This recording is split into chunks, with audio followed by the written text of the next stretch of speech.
अस्सलाम वालेकुम dear students. उम्मीद है कि आप खैरियत से होंगे। आज हमने लेक्चर नंबर 6 को डिस्कस करना है, जिसमें हमारा टॉपिक जो है वो है compound and mixture.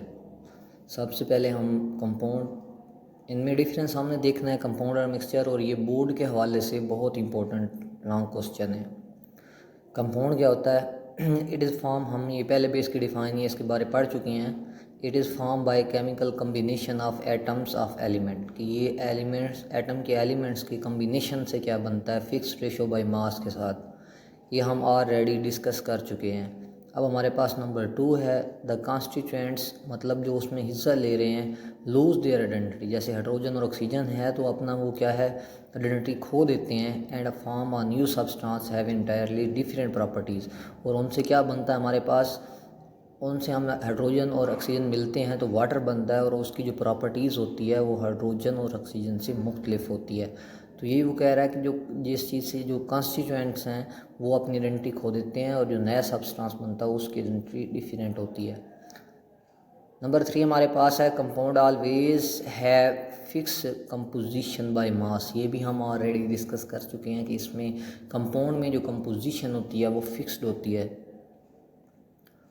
The components can not be separated by physical mean, ये भी ऐसा है कि हम फिल्ट्रेशन या डिस्टिलेशन या ऐसे फिज़िकली मेथड यूज़ करके हम क्या करते हैं, कंपोनेंट को अलहदा नहीं कर सकते। नेक्स्ट हमारे पास है every compound is represented by chemical formula. हर एक कंपाउंड को हम केमिकल फार्मूले के साथ रिप्रेजेंट कर, जैसे वाटर है तो हम उसको लिखते हैं H2O। तो ये इसको हम क्या करते हैं, केमिकल, किसी ख़ास केमिकल फार्मूले से रिप्रेजेंट करते हैं। Compound have homogeneous composition. Compound की हमेशा जो कंपोजिशन होती है वो होमोजीनियस होती है, सेम कंपोजिशन होती है। अब वाटर 2 हाइड्रोजन और 1 ऑक्सीजन से बना है तो ये सेम कंपोजिशन इसकी रहेगी। उसके बाद हमारे पास है compound have sharp and fixed melting point. इसका जो मेल्टिंग पॉइंट होता है वो शार्प होता है और फिक्स्ड होता है। जैसे वाटर है, आइस का हम कहते हैं कि मेल्टिंग पॉइंट कितना है तो 0 सेल्सियस है, और वाटर का बॉइलिंग पॉइंट कितना है वो है 100 सेल्सियस। तो इनका फिक्स्ड मेल्टिंग या बॉइलिंग पॉइंट होता है और ज़्यादा होता है। उसके बाद हमारे पास है mixture. Mixture is form by the simple mixing up of substance. हम दो चीज़ों को, जैसे वाटर में हमने चीनी को डाल दिया और मिक्स कर दिया, मतलब फिज़िकली हम कोई दो चीज़ें जो हैं वो अगर मिला रहे हैं तो उसको हम मिक्सचर कहते हैं। Mixture is form by the simple mixing of सब। नेक्स्ट है हमारे पास mixture show the properties of constituent. इसमें जो कंपोनेंट होते हैं वो, अब चीनी है तो चीनी अपनी कंपोजिशन नहीं छोड़ता, और वाटर है तो वो वाटर भी अपनी कंपोजिशन चेंज नहीं करता। नया सब्सटेंस की कंपोजिशन जो होती है वो जो कंपोनेंट बनते हैं उसकी तरह ही होती है, सेम होती है, वो चेंज नहीं करते। प्रॉपर्टीज़ सॉरी सेम होती हैं। Mixture show the properties of constituent. Mixture do not have fix composition. हाँ, ये बात भी है कि मिक्सचर जो है उसकी कंपोजिशन क्या है, फिक्स नहीं होती। The component can be separated by simple physical, इसको हम फिल्ट्रेशन से, डिस्टिलेशन से, एवेपोरेशन से, मतलब फिज़िकल कोई भी मेथड ले लें उससे हम क्या कर सकते हैं, सेपरेट, अलहदा भी कर सकते हैं कंपोनेंट्स को। Mixture do not have any formula, क्योंकि ये दो चीज़ें हमने सिंपल मिक्स की होती हैं तो इसका कोई भी फिक्स रेशो होती नहीं है, इसलिए इसका कोई केमिकल फार्मूला भी नहीं होता। ये सेम उसी तरह उसको आपने उलट कर देना है तो मिक्सचर बन जाना है कंपाउंड को। दे में भी होमोजीनियस और हेट्रोजीनियस। हाँ, हमने पीछे पढ़ा था कि वो सिर्फ होमोजीनियस है, ये हेट्रो भी हो सकता है, हमने पढ़ी भी है होमो एंड हेट्रोजीनियस मिक्सचर। उसके बाद mixture do not have sharp and fix melting point. ये बात भी है कि इसका कोई शार्प और फिक्स मेल्टिंग पॉइंट नहीं होता। नेक्स्ट हमारे पास जो टर्म है वो है atomic number. The atomic number of an element is equal to the number of proton present in the nucleus of its atom. It represented by Z। हाँ, atomic number जो है वो क्या होता है, नंबर ऑफ प्रोटॉन के बराबर होता है जो न्यूक्लियस में पाए जाते हैं, और इसको जी से शो करते हैं हम।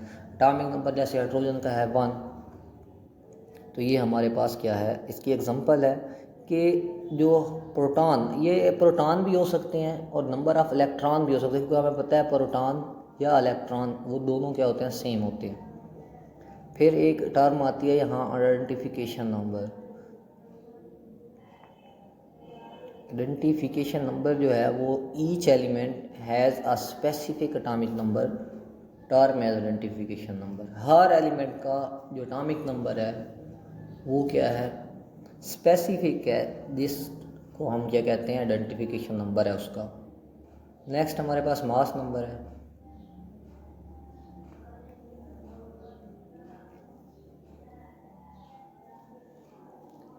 मास नंबर में हम the sum of number of proton and neutron. Atomic number में या हम प्रोटॉन ले रहे थे या इलेक्ट्रॉन, अब हमने प्लस कर दिया है प्रोटॉन और न्यूट्रॉन को, present in the nucleus of an atom. ये दोनों न्यूक्लियस के अंदर ही पाए जाते हैं।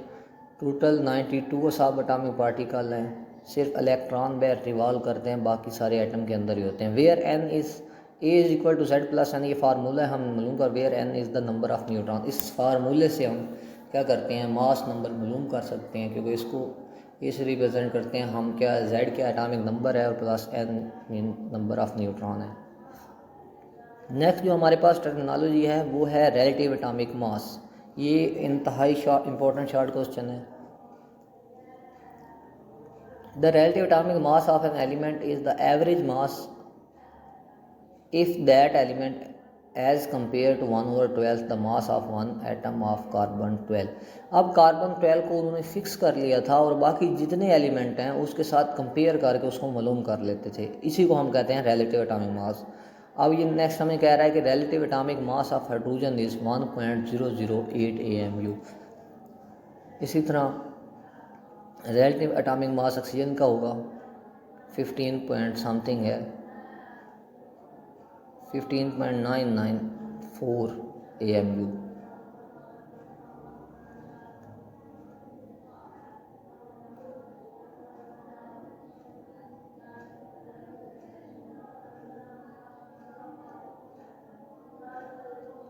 नेक्स्ट हमारे पास है एटॉमिक मास यूनिट, जिसको हम AMU कहते हैं। The unit for relative atomic mass is, जो रिलेटिव एटॉमिक मास के लिए हम यूनिट यूज़ करते हैं उसको हम क्या कहते हैं, AMU एटॉमिक मास यूनिट कहते हैं। One atomic mass unit is 1/12 mass of one atom of carbon 12। Carbon 12 का 12वां हिस्सा जो है वो 1 एटॉमिक मास यूनिट है।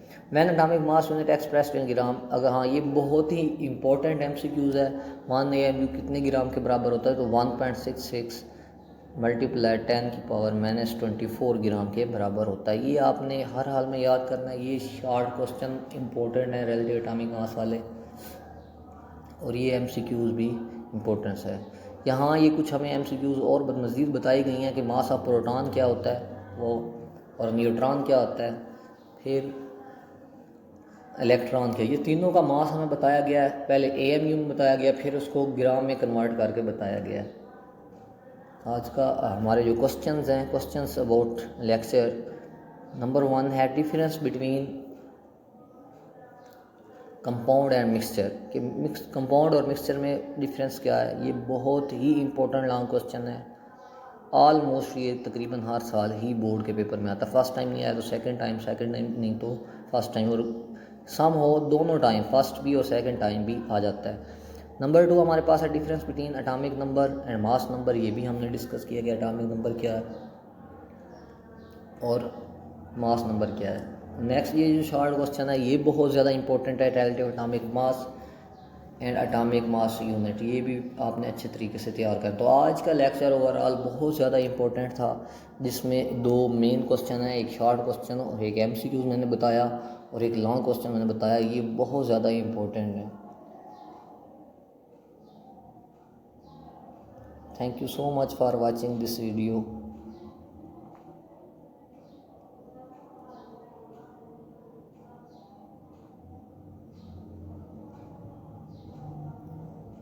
If you have any question about this lecture, you can comments on this video. Allah Hafiz.